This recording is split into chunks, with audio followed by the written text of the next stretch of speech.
हमसे डर गए क्या? और प्रधानमंत्री जी हार रहे हैं तो इस तरह का बयान दे रहे हैं। आप बताओ, एक 34 साल के बिहारी नौजवान को डरा रहे हैं। बिहारी गुजराती से डरता नहीं है। ये झारखंड और दिल्ली नहीं है, ये बिहार। एक बार हाथ लगा करके तो दिखाओ। जिस तरीके से हुड़दंग मचाने का ये इनके कार्यकर्ता काम करते हैं, कम से कम वैसी भाषा का तो इस्तेमाल नहीं करते। लेकिन आप सोचो, एक 75 साल के बुजुर्ग एक 34 साल के नौजवान को धमकी दे रहा है।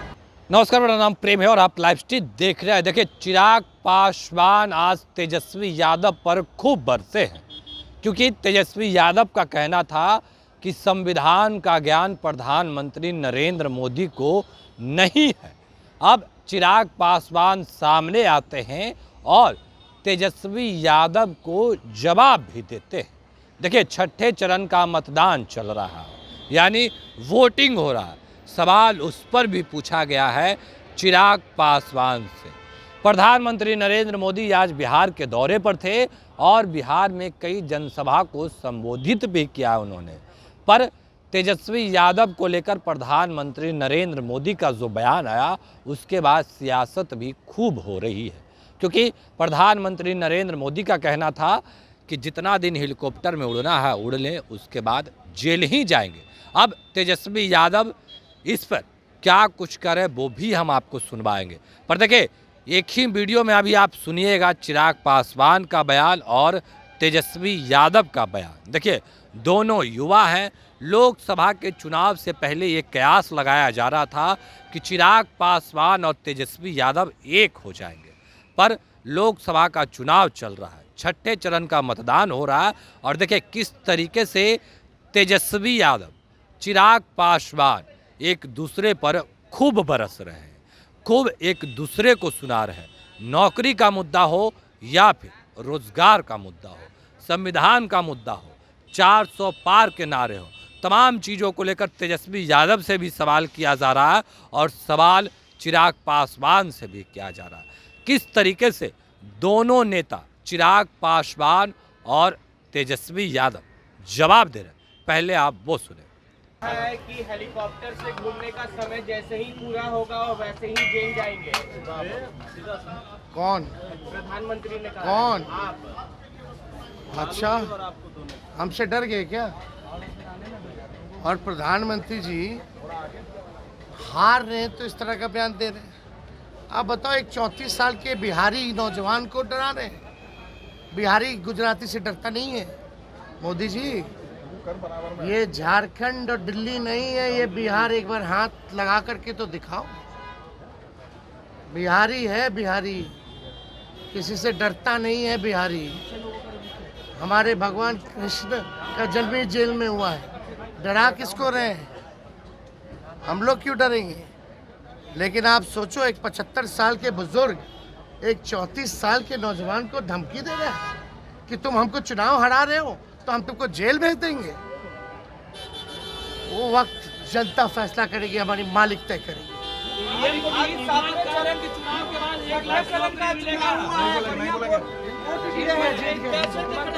अरे बीजेपी सफा चट, सफा चट। का ज्ञान नहीं है। इनको सबसे ज़्यादा ज्ञान है। हाँ, जो प्रधानमंत्री 3 बार गुजरात के मुख्यमंत्री रह चुके हों, जिस संविधान के आधार पर वो तीसरी बार देश के प्रधानमंत्री बनने जा रहे हों, उनको संविधान का उनको ज्ञान नहीं होगा और इनको ज्ञान होगा। मैं पर्सनल नहीं जाना चाहता, मैं नहीं जाना चाहता कि कौन कितना जानकार है, कितना किसको क्या ज्ञान है, बिना उसमें गए हुए। पर जिस व्यक्ति ने देश में पिछले 25 साल से प्रदेश से लेके देश की राजनीति में जिनका एक महत्वपूर्ण योगदान रहा, जिनकी वजह से आज देश ही नहीं दुनिया में भारत का डंका बजता, जिनकी वजह से एक बड़ी आबादी आज गरीबी रेखा से बाहर निकली और जिन्होंने सर्वप्रथम सबसे ज़्यादा सर्वोपरि अगर किसी को माना तो संविधान को माना, संविधान के सामने शीश झुकाकर इस बात का विश्वास देश की जनता को दिलाया कि देश चलेगा तो संविधान के आधार पर चलेगा, उनको संविधान का ज्ञान नहीं। और जो लोग जात पात धर्म मज़हब में बांटने की राजनीति करते हैं, जो लोग लाठी में तेल पिलाने का काम करते हों, नौकरी के बदले ज़मीन हथियाने का काम करते हो, इन लोगों को संविधान का ज्ञान है। मनोज झा कह रहे हैं कि प्रधानमंत्री की स्पीच सुनकर पूरी दुनिया देखती होगी, कौन से फिल्मों से डायलॉग लिखे जा रहे हैं। हाँ, और इन लोगों की स्पीच से क्या भाई, आज की तारीख में मेरे प्रधानमंत्री जनता की बात करते हैं, ऐसी बातें जो जनता के विश्वास को उनके प्रति बढ़ाती हैं। कम से कम आप लोगों की तरह गाली गलौज का इस्तेमाल तो नहीं करते। जिस तरीके से हुड़दंग मचाने का ये इनके कार्यकर्ता काम करते हैं, कम से कम वैसी भाषा का तो इस्तेमाल नहीं करते। महिलाओं का सम्मान प्रधानमंत्री करते हैं। भाई ये तमाम बातें ना, जब आज विपक्ष बोल रहा है ना, खैर अच्छी बात है, इन लोगों ने बोलना शुरू कर दिया, क्योंकि अभी तक तो हम लोग अपने रुझान के हिसाब से हम लोग मान रहे थे कि हम लोग 350 के करीब 6 चरण में हम लोग पहुंच रहे हैं। बट हाँ, आज जब इन लोगों ने बोलना शुरू कर दिया तो हम लोग समझ गए कि हम लोग मजबूती से सरकार बना रहे हैं। विपक्ष ने आज आरोप प्रत्यारोप लगाने शुरू किया। इसके बाद धीरे धीरे अब ये लोग जाएंगे कि भाई हेरा फेरी हुई है, धांधली हुई है, वोटिंग में गड़बड़ी हुई है। उसके बाद अंत में जब आप लोग एग्जिट पोल लेकर आइएगा ना, तो उस वक्त ये लोग जाएंगे ईवीएम मशीन पर कि ईवीएम मशीन में गड़बड़ी है। अब धीरे धीरे वो श्रृंखला की शुरुआत हुई है, और जैसे ही ये श्रृंखला की शुरुआत है, हम लोग का विश्वास बढ़ गया है कि हम लोग अपने टारगेट तक हम लोग पहुँच रहे हैं। का मतदान चल रहा है, 8 सीटों पर वोटिंग हो रहा है, क्या लगता है? भाई उम्मीद है कि हर बार से बेहतर मत प्रतिशत होगा। देखिए, मैं हमेशा से पक्षधर रहा हूँ, जितना मत प्रतिशत बढ़ता है उतना लोकतंत्र सशक्त मजबूत होता है। मत प्रतिशत का बढ़ना ज़रूरी है। आज मौसम भी गर्म रहा है काफ़ी, पर उसके बावजूद लोगों में वो उत्साह देखने को मिला है।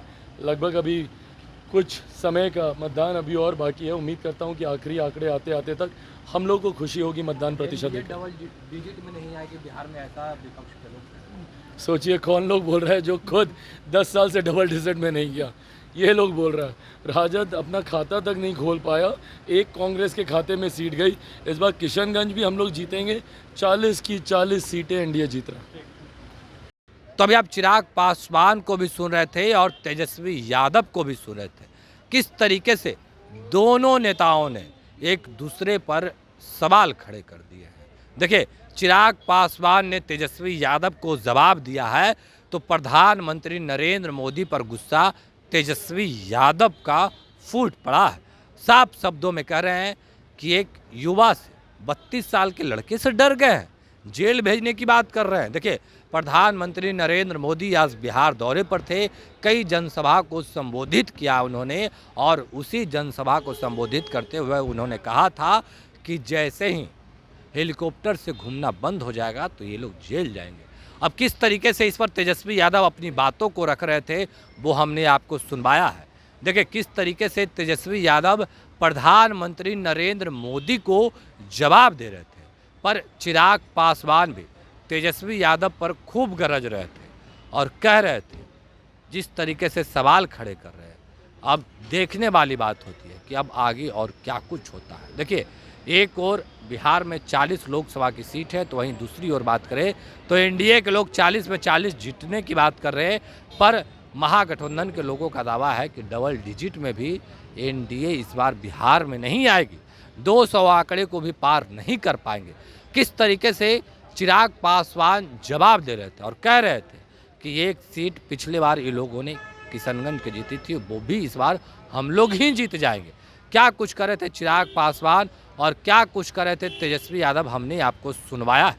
फिलहाल के लिए इतना ही। बने रहे लाइव स्टडी को सब्सक्राइब नहीं किया सब्सक्राइब कीजिए, हमारे फेसबुक पेज को लाइक करना बिल्कुल ना भूलें। धन्यवाद।